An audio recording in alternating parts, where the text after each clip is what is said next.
Coming up on Mountain News this morning, we talked with a medical expert about why this year's flu season seems worse than those past. And we go to Floyd County, where officials are working to revitalize a community center after years of sitting empty. Plus, in Frankfort, some lawmakers are pushing for a change in how schools can punish children here in Kentucky. Dedicated to Eastern and Southern Kentucky, this is WYMT Mountain News This Morning. Good morning. It is 6:02. I'm Will Puckett. And I'm Madison Pergram. Thank you for tuning in to Mountain News this morning on this Wednesday. This rain's really clouding my it would cloud anybody's brain. Clouding everything. Let's bring Brandon this morning on the severe weather alert day to get a better breakdown. And Brandon, if things continue, we could start seeing a February like we've seen the past 2 years. Yeah, I tell you, it's already getting closer to being one of the soggier months of the year in general, and now this month could prove it once again. Let's take a look and see what's going on this morning across the area. We're continuing to see some bands of heavy rain move through this morning into basically from the Kentucky River back down toward I-75, but you see we're getting a break there off to the west. The rain should wrap up for a little while and visibility getting a little bit better, but some spots still close to zero, so just take it easy out there this morning. Temperatures 34 Ashland, 57 Jacksboro. Temperatures will continue to fall for a little bit before starting to rebound a little bit going into the afternoon. Our daytime high is not during the day. It's tonight, 57. A soggy day is ahead. Temperatures mainly in the 40s throughout the day and then starting to climb as that warm air pushes in later tonight. Fun fact, before we toss it back here, our overnight low tonight will be at midnight and will be warmer than our daytime high. Madison? Interesting stuff, Brandon. Thank you. Well, Pikeville Medical Center now hosts a new cardiac rehabilitation facility. Through support from the cardiac rehab staff, patients are now able to resume their daily activities. WYMT's Lacey Roberts talked with those who use this facility and tells us how it has made a difference in their recovery. Here at Pikeville Medical Center, patients cannot wait to come back to the new cardiac facility. I actually enjoy coming.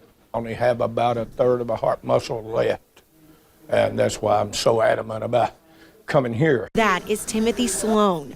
His first heart attack at the age of 39.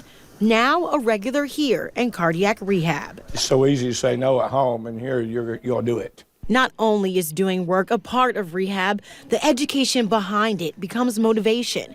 Here in the new education room, materials are available instantly. If they understand what's going on, they're more likely to make those lifestyle changes. Angel Jude is a nurse practitioner with a family history of stents, making her job personal, ensuring patients take full advantage of their rehab. We want to see not only how you are going to tolerate the exercise, but how your heart is going to tolerate the exercise. Here on the Aerodyne is James Stapleton.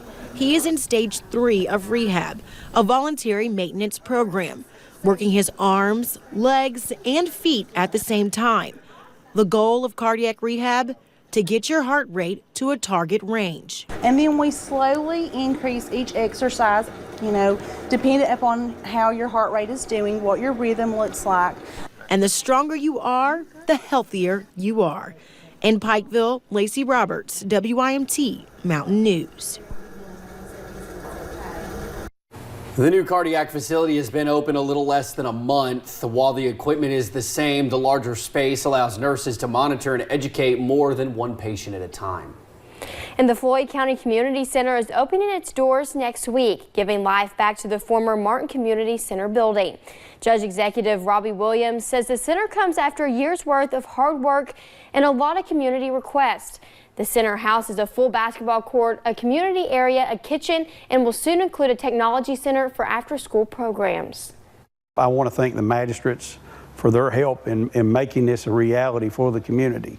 Nothing I enjoy more than seeing the kids, the children in our community taken care of and the folks who will benefit. Williams says the community deserves a place to call its own, and he is excited to see Floyd County put the buildings to use. Well, a recent report shows that the number of flu cases in Kentucky are up once again. Perry County ranks number 2 for highest amount of cases. WYMT's Katie Cook talks to a doctor about why this flu season seems to be worse than usual.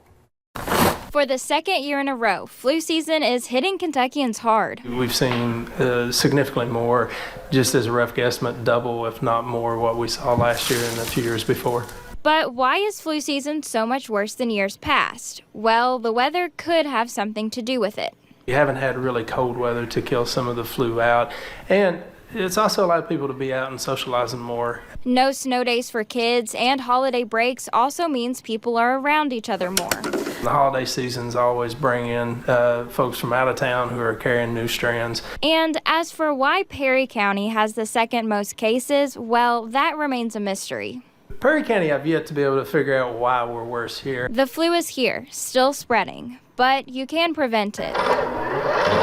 If you know someone has the flu, try to avoid them. Of course, washing your hands often helps, and the third thing is just be aware of where you're going. Sometimes just staying at home may be the safest option to keep you and your family healthy. In Perry County, Katie Cook, WYMT Mountain News. Now, some schools in eastern Kentucky are closed today or even through the rest of the week because so many students are sick. That includes Perry and Pike counties. You can always see the latest closing on our website at WYMT.com. Well, despite a proposed injunction, the new State Board of Education held its meeting as scheduled. It was the board's first regular meeting after Governor Andy Beshear appointed the new members. The previous board, formed under former Governor Matt Bevin, filed a lawsuit saying the reorganization was out of Beshear's authority. But a Franklin Circuit Court judge denied the motion. Just making sure that we are doing things necessary to work with the General Assembly, to make sure we are doing what we need to do to assist schools and districts in improving student achievement. That will be the focus, I think, of this board and my focus while I'm interim commissioner. Right now, new board members are also in the process of appointing a new commissioner of education. And Kentucky is one of only 19 states where schools still spank children, but a new House bill could change that. The Herald Leader reports that House Bill 22 was approved by a legislative panel yesterday. The bill would ban, quote, the deliberate infliction of severe pain to punish or discipline a student. Some schools already have a ban on corporal punishment. Meanwhile, a Kentucky House committee approved a state mandate requiring police officers to be armed when assigned to schools.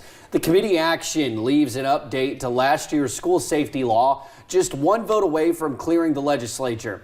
Some lawmakers representing Louisville objected to the state mandate, saying local school districts should decide on guns on campus. Now to update you on a story we first brought you on Monday. Representative Angie Hatton says she is adjusted a bill she filed last month that would help prevent large rate hikes from utility companies. This follows a report we ran on the Knott County Water and Sewer District raising their rates by 45%. House Bill 126 would give the Public Service Commission authority to order rate reviews every 5 years if a state regulated utility does not take that step. It also calls on PSC to consider affordability when deciding on rate increases.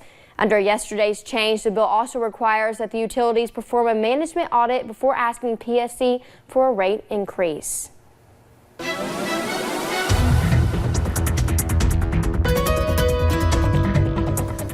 Well, the forecast this morning is soggy, but again, a brief break is on the way. Enjoy it because it's not going to last. Take a look at live pinpoint Doppler radar and you see again heavier bands of green or rain indicated by the green, yellow, and even some orange around parts of the region this morning. But you go back out west of I-75, a break on the way. Visibility still rough, less than 1 mile, close to zero in Logan, Pikeville, Middlesboro, and Harlan this morning. Right there at just more than 1 mile, so be careful as you head out about Buffalo Mountain here in Perry County. It's not just ridge fog this morning, it's valley fog too, so take it easy. 34 Ashland, 57 Jacksboro and Jonesville. Temperatures will continue to fall for a little bit before starting to rebound a little bit later this afternoon going into the evening hours. Soggy weather continues. Some high water issues are possible, especially tonight going into tomorrow morning, and then rain and snow possible as we head deeper into the week. Crazy ride. Madison. Thank you, Brandon, and thank you for joining us on Mountain News this morning. More news is on the way. Coming up, the impeachment of President Trump enters what is expected to be its last chapter as a final vote on whether to acquit or convict is set for today. And President Trump delivered the State of the Union address last night with tensions rising at the end of it.